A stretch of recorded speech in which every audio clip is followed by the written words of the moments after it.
الله الرحمن الرحيم الحمد لله رب العالمين والصلاة والسلام على رسول الله وعلى آله وصحبه أجمعين رب اشرح لي صدري ويسر لي أمري واحلل عقدة من لساني يفقهوا قولي السلام عليكم ورحمة الله وبركاته.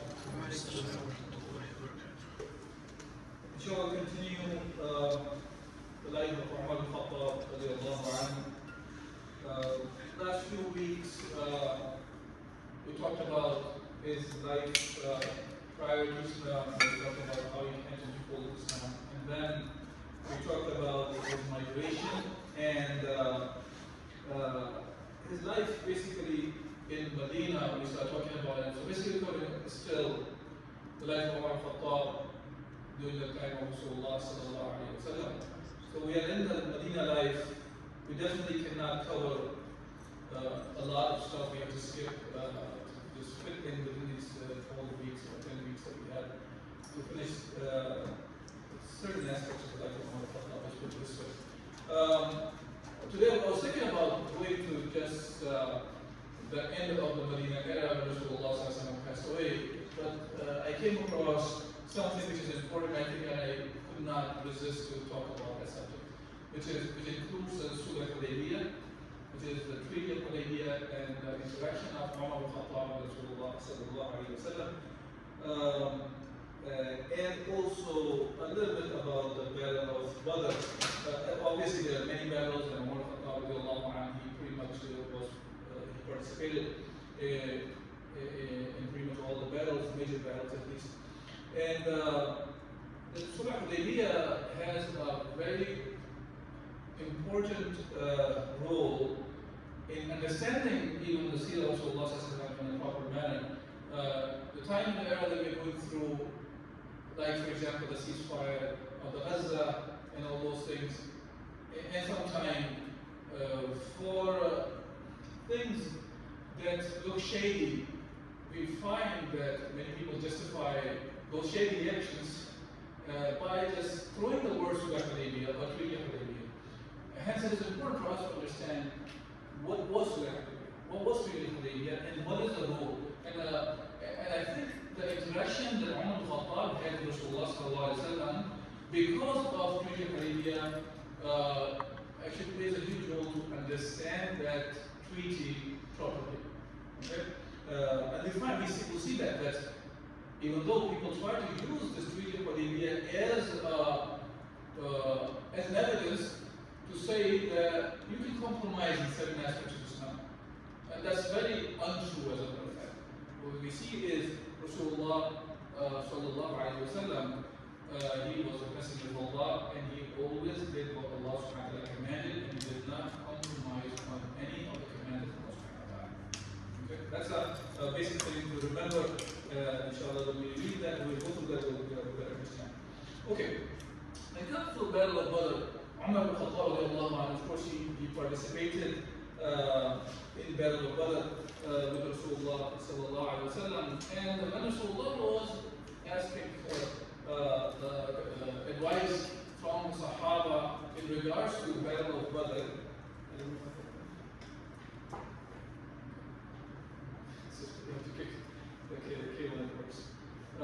so he was asking for the advice, and Abu Bakr and Umar were the first ones who gave advice to Rasulullah in regards to Battle of Badr.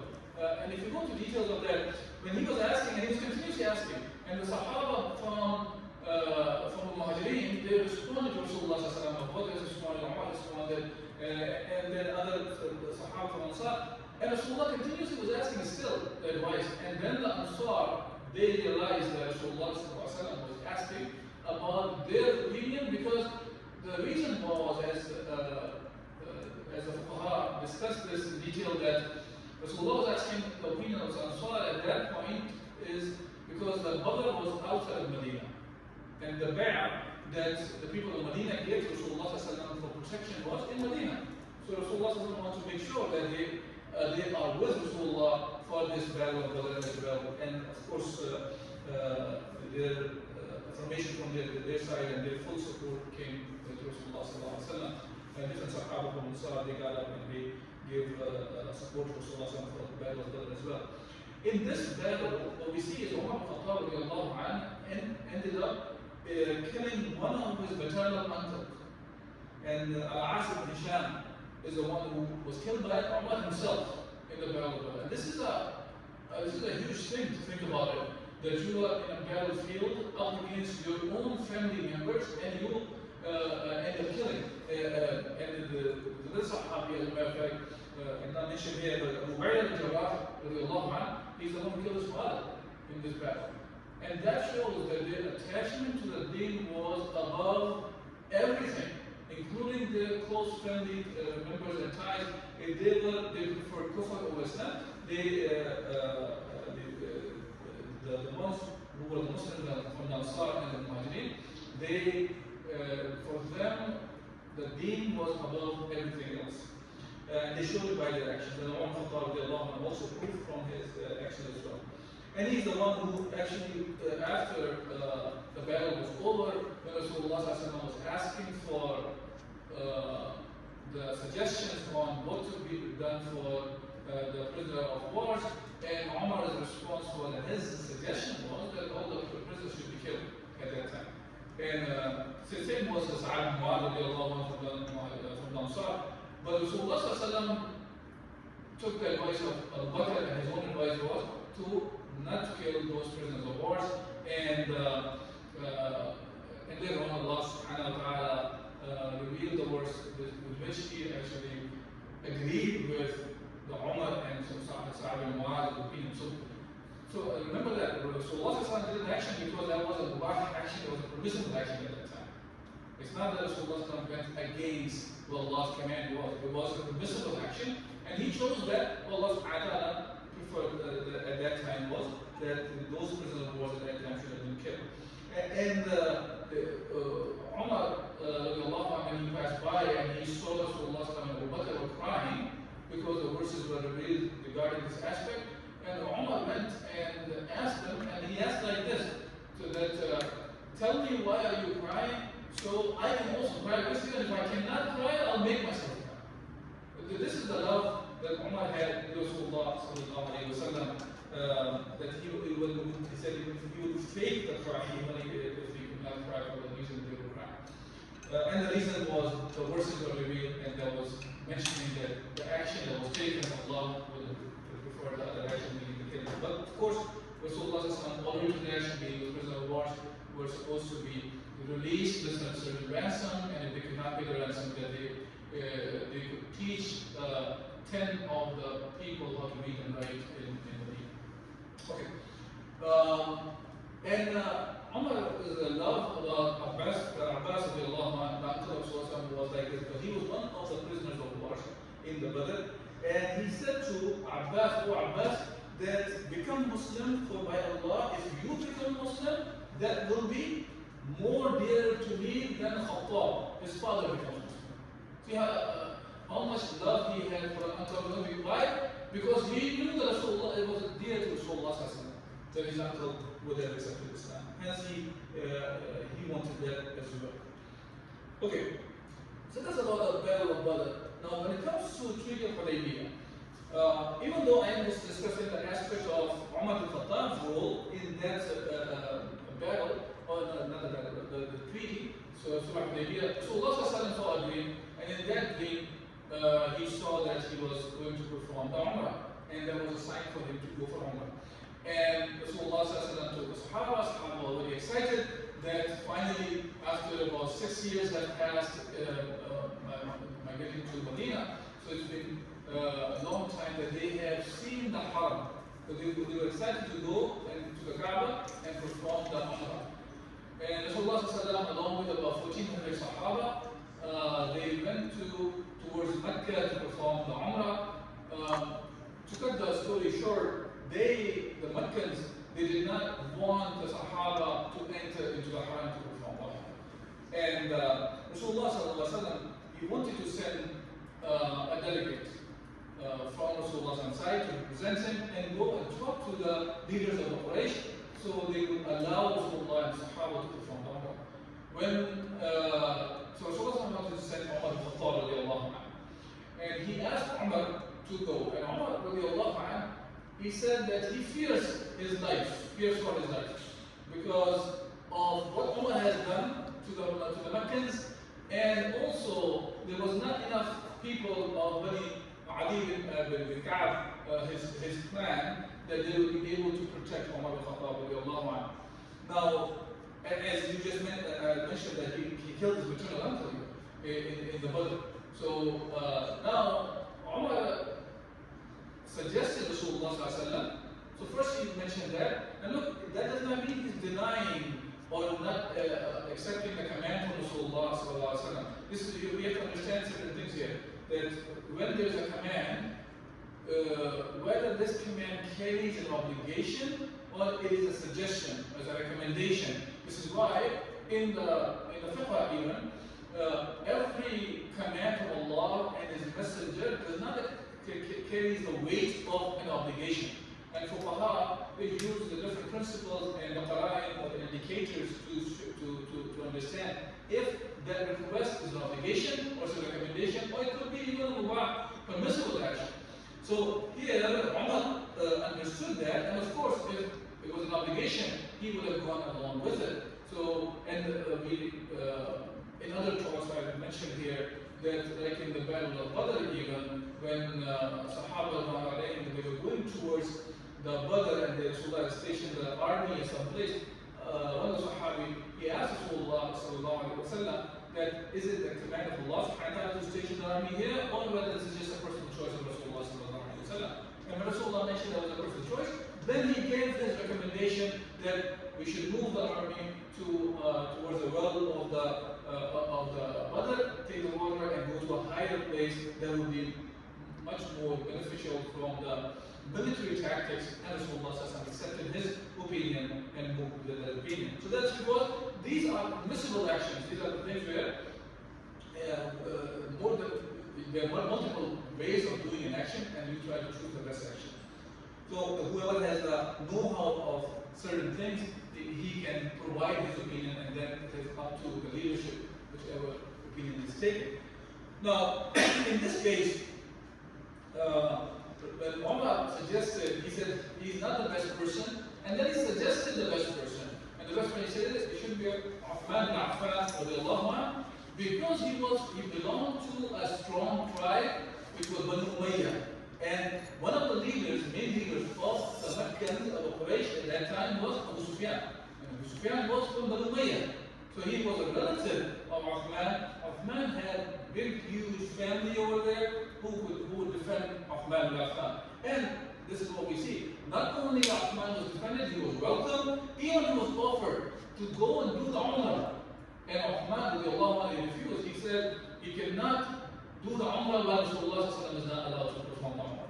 So hence, anyways, he went and he talked, and then what happened was that his return was delayed, and the rumor was spread that Uthman had been killed.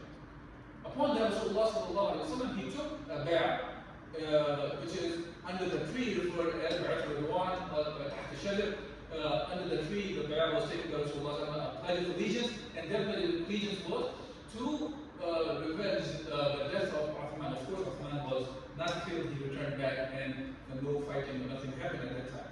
But when the pledge of allegiance was taken, Rasulullah took a pledge in the manner that the hand was placed on Rasulullah's head, and everybody was coming and giving the pledge, and Rasulullah used one of his own hand, which was referred as the hand of Uthman.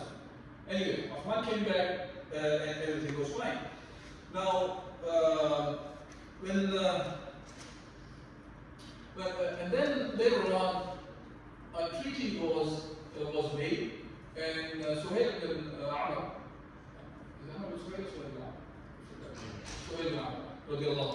he's the one who came to make the treaty with Rasulullah sallallahu alaihi wasallam on behalf of the Meccans. And the articles which are mentioned in the treaty, this is important to look into, and this is where that some people think of it as if there's a compromise done by Rasulullah, and that's not the case. I want to stress this point that Rasulullah did not make a compromise. Making a treaty is something which is it is allowed in Islam as long as they are within the criteria, within the boundaries Islam has set. Now, Sahaba, there were quite a few Sahaba who were not happy with the treaty that Rasulullah agreed upon. And especially two of those articles. So the main 5 articles were this. First one was, Muslims shall return this year and then come next year to perform Umrah. So this one, Sahaba did not like, many of them. Especially Umar Al-Khattab was one of the people, and this is why he went back to Rasulullah and started talking to him in regards to this treaty that Muslims should not be getting engaged in.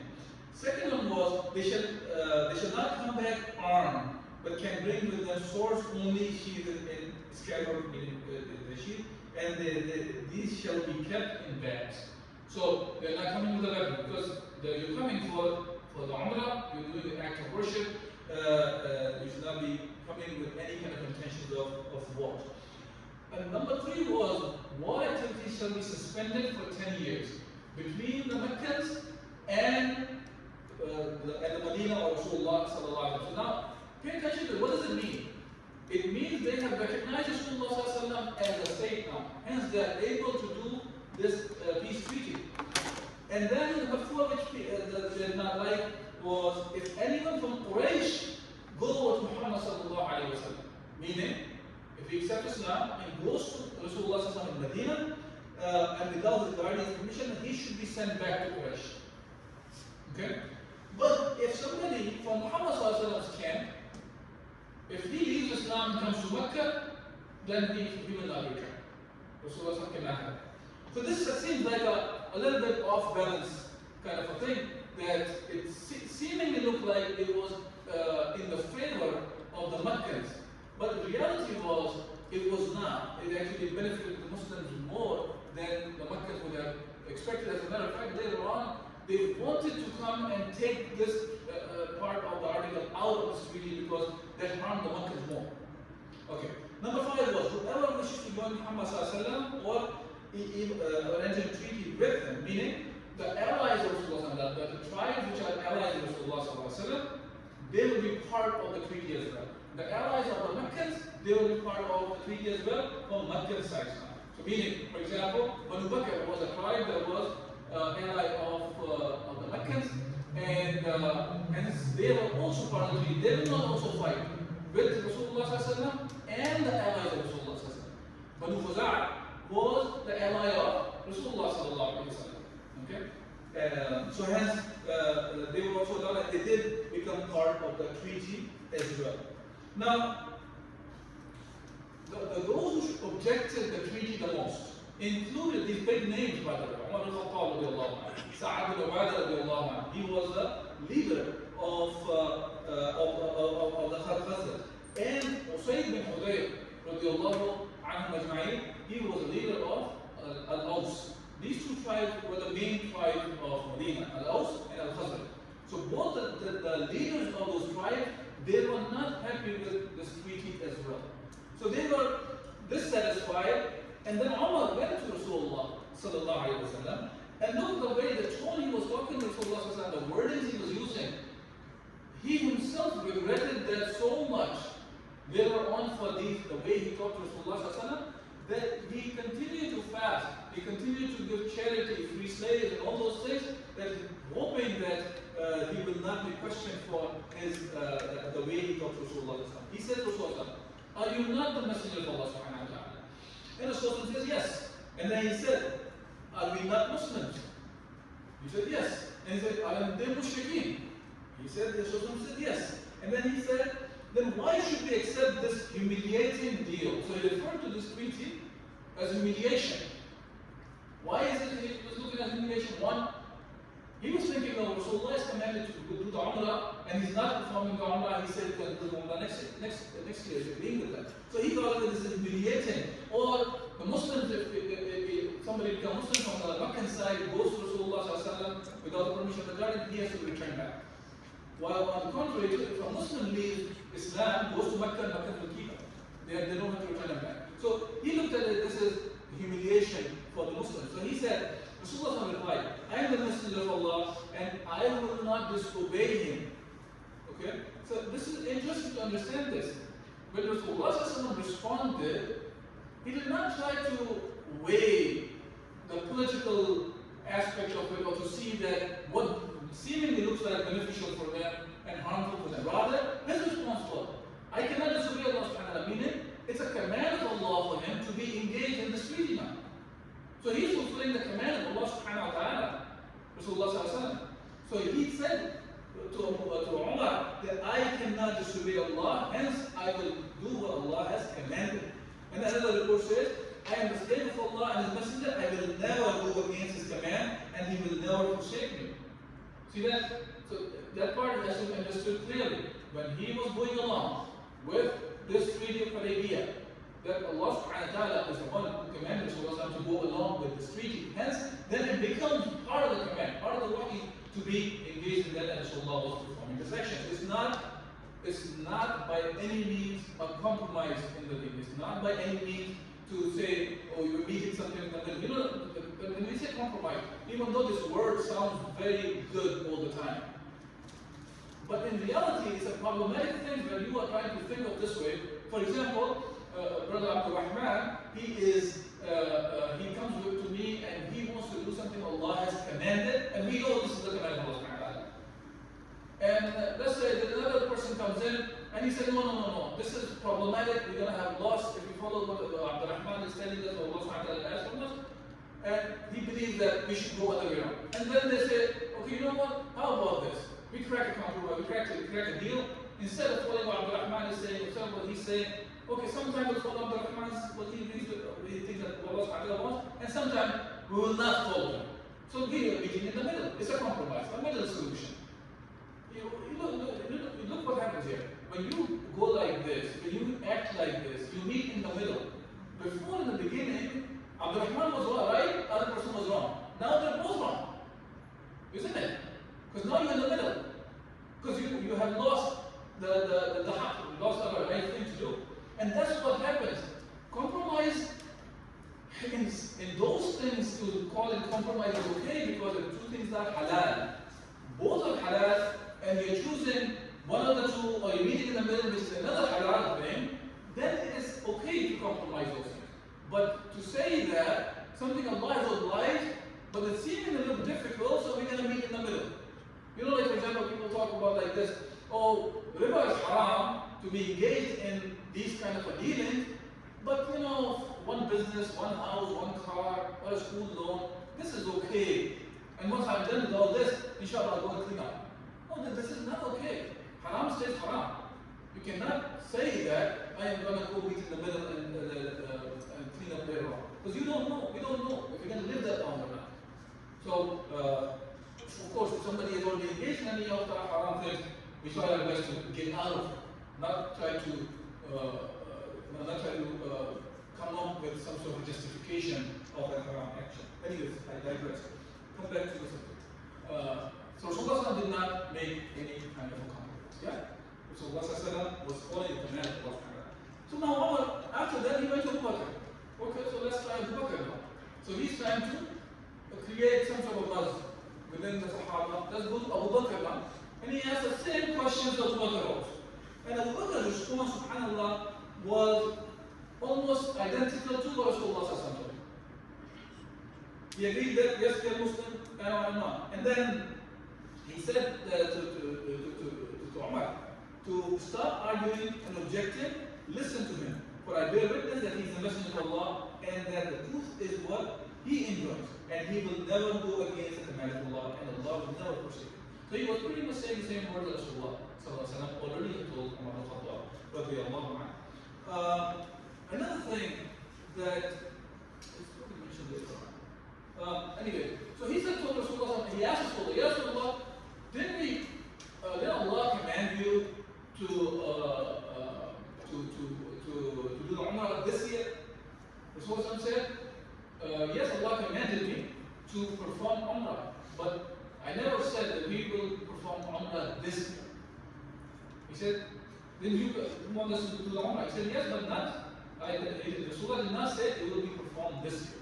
So it was still within the command of Allah subhanahu wa ta'ala, it was just a command to perform, rather not necessarily this year. So Allah fulfilled the command the following year. And also, Allah subhanahu wa ta'ala referred to this Surah Hudaybiyah in Surah Al-Fatih when He says, Inna fatahana laka fatham mubina. Allah subhanahu wa ta'ala says that indeed, verily, we have given you Muhammad a manifest victory. This is considered as a victory. The Surah Hudaybiyah, the Treaty of Hudaybiyah, was considered as a victory from Allah subhanahu wa ta'ala. And we know that the result of that was a huge victory that was given to the Muslims after the Surah Hudaybiyah. Islam spread very fast afterward. 1,400 people came from Umrah this year, and within a very short period of time, which is 2 years, less than 2 years passed, and Rasulullah opened Mecca, and he had 10,000 Sahaba along with him at that time. Within less than 2 years, the number increased multiple folds, and Rasulullah had now he had the opportunity to spread the Islam outside of the Arabian Peninsula as well, because he started sending letters to multiple kings, including the famous ones, for example, the king of Egypt. Now you remember, right? Okay. So I was told by Abdurrahman. So king of Egypt, or Najashi, or Kisra, which is the king of Persia, or Caesar, and so on and so forth. Many other leaders of different tribes, Rasulullah approached and conveyed the message of Islam, and many of them did accept Islam as well. So that became a cornerstone for the coming victories. And Rasulullah, because he was able to push away the Meccan, the threat from Mecca, for a period of time, right away all different kinds of threats they were surrounding the Medina. Rasulullah was able to take care of it. As a matter of fact, when Sahaba reached Medina, right away Jibreel came and he commanded him to go towards Khaybar. And the Khaybar, which was a stronghold of all those the Jews of the Medina, the one who betrayed Rasulullah and multiple times, they made their stronghold in Khaybar. And now from there they were causing all the fitna. As a matter of fact, the fitna of the Khandaq or the Battle of Ahzab, that was started from the Khaybar. And hence Rasulullah was able to conquer those fortresses of the Khaybar as well, right after Sulh Hudaybiyah, because now the trouble from at least the big problem that Rasulullah had was in the Meccans was stopped and prevented. Okay. And now, one of the key things that we find about, one more incident I want to mention. While this treaty was going on, Rasulullah had not signed the treaty yet, and but they agreed. Abu Jandal came to Rasulullah at that time, and he was chained. He was pulling his chains, and he was the son of Suhail bin Amr. Suhail bin Amr is the same person that came to write the treaty. And I think I forgot to mention that I was talking about the Badr. One of the prisoners of war was Suhail bin Amr. Suhail bin Amr and Umar wanted to break his front teeth because he was eloquent. This is why he came as the one who visited Makkah as well. And he wanted to break his front teeth so he will not be able to do all the poetry and all the eloquent talks that he does against Rasulullah sallallahu alaihi wasallam. And Rasulullah told him that hold on to this, that one day you will love what he says. Suhail bin Amr. And in the future, Suhail bin Amr became Muslim, and when Rasulullah passed away, many of the tribes of the Arabian Peninsula, they actually left Islam. And the Meccans were thinking of, Al-Khattab was one of the governors, and he was trying to protect himself at that time. So the Meccans were thinking about also to leave Islam, and Suhail bin Amr is the one who kept those people along with Abu Bakr at that time, and they did not leave Islam because of the words Suhail bin Amr used. And he told them like this: don't be the ones who enter into the fold of Islam the last and leave first. Okay? and hence he was able to keep all those people in the fold of Islam. Okay, so when the Abu Jahl came and he wanted to go with Rasulullah to Medina, and so when Umar said that our treaty is that somebody accepts Islam, he cannot go to Medina. So now Rasulullah he went along with the treaty, even though it's not signed yet, but verbally they agreed upon it. Okay? And Sahaba also was very uncomfortable to see that a Muslim has been returned back to the Meccans who were already torturing him, he was already in prison. And later on, Abu Jahl was able to free himself, and he came to Medina, and then, but he was not accepted by Rasulullah sallallahu alaihi wasallam. And not only him, the other Sahaba also accepted Islam, and Rasulullah returned back. One of the key persons was Abu Basir, radiallahu anhu. So when Rasulullah returned there, Abu Basir actually what he did was instead of going to Mecca, he freed himself from the Meccans, and he found a place between Mecca and Medina, and they stayed there. Any of the caravans of the Mecca would pass by, they were looting those caravans. And now for Meccans it became a headache, because now he's not under the leadership of Rasulullah, he's not in Medina, and they already left Mecca. Now it became a very problematic thing. Anybody who becomes Muslim, if the Rasulullah would return from Medina, they would go and join a Muslim. And then those number of people start growing. And that became a headache for their economy of the Mecca. And hence they wanted Rasulullah to take this article out of the treaty later on. So the thing that Sahaba at one point thought of it, that this is humiliation, as a matter of fact, that became also something that strengthened Islam further. Okay. Now this helped Umar also to see what how Rasulullah dealt with the Meccans and the Meccans and the Sahaba who were against the opinion of Rasulullah at that time. And this is why we see in the life of Umar, when he became the ruler, he welcomed the opinions and suggestions and criticisms of the others when he was a Khalifa. Now, as I said, there are many positive things that you can extract from Sulh Hudaybiyah. One, Islam started spreading very fast. Number of people who became Muslim increased in an exponential way.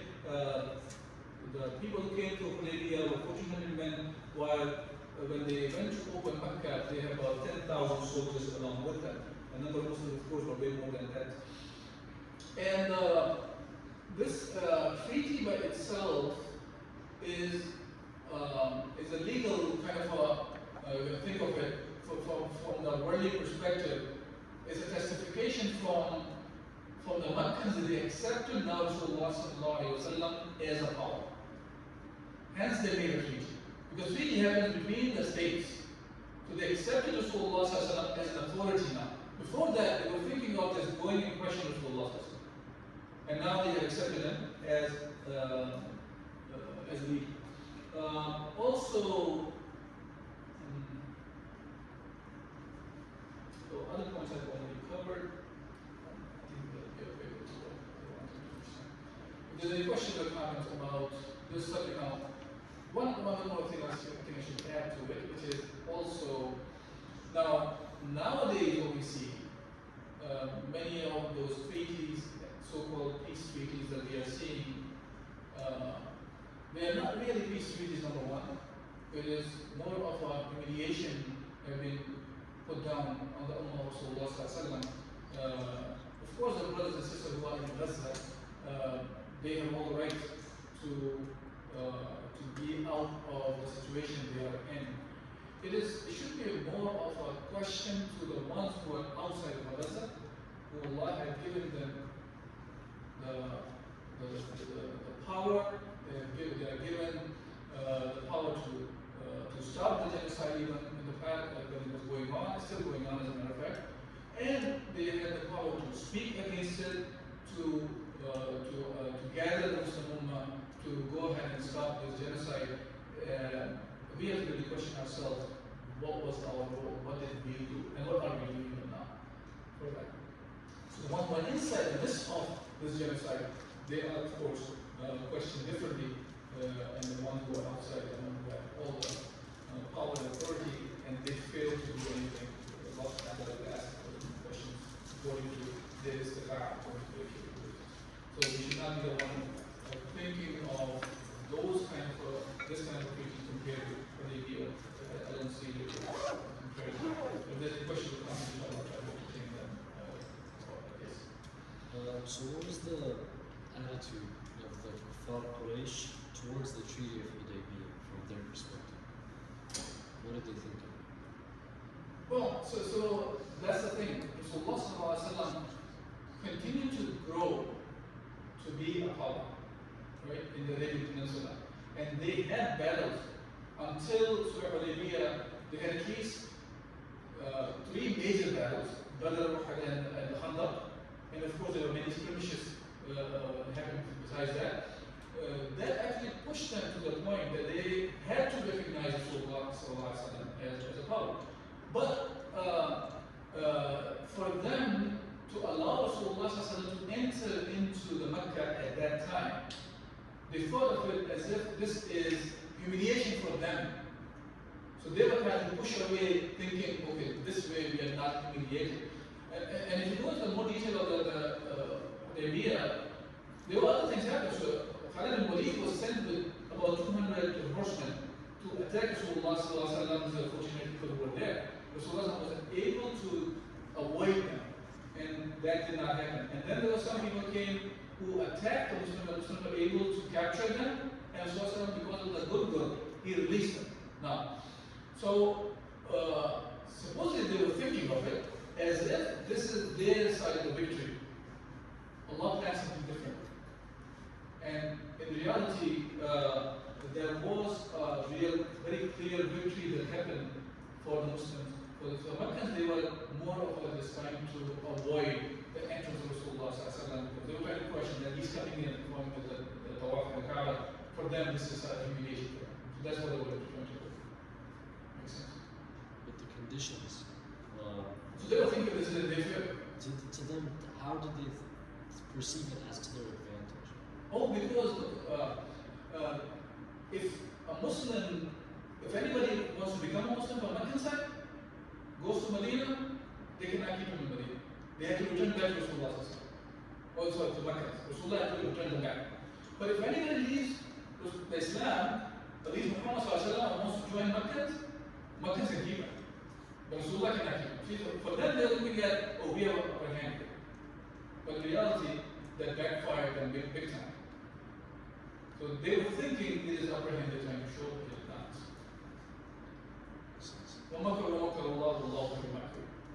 This is a very common thing that we will see throughout the history. These kuffar, they plot and plan against Allah Azza wa Jal, and the one who are following Allah subhanahu wa ta'ala. Well, Allah subhanahu wa ta'ala is the best plan, and most of the time their tricks and trickery, whatever they do, it goes back to it's used against them. All we have to do is make sure that we are relying on Allah subhanahu wa ta'ala, and we are not compromising anything to Allah subhanahu wa ta'ala.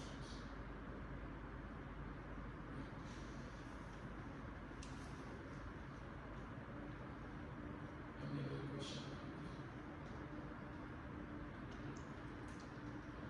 Is that clear? Yeah, it was clear, but I was just wondering also what happened after the Kuffar broke the treaty. So the way that the treaty was broken was Banu Bakr was an ally of the Meccans. They attacked Banu Khuzai, and Meccans, they actually not only allowed Banu Bakr to fight, but they supported them with the weapons as well. So then when the Khuzai people came to Rasulullah sallallahu alayhi wa sallam, and they mentioned like they were in the Ruku' and Sujood, and they came and they killed many of our people. So that was the time they broke the treaty now, right? Because you fought the people who were also in the part of the treaty, and you broke that treaty, and then Rasulullah sallallahu alayhi wa sallam had enough time now. He already was able to spread Islam outside the Arabian Peninsula and prepared an army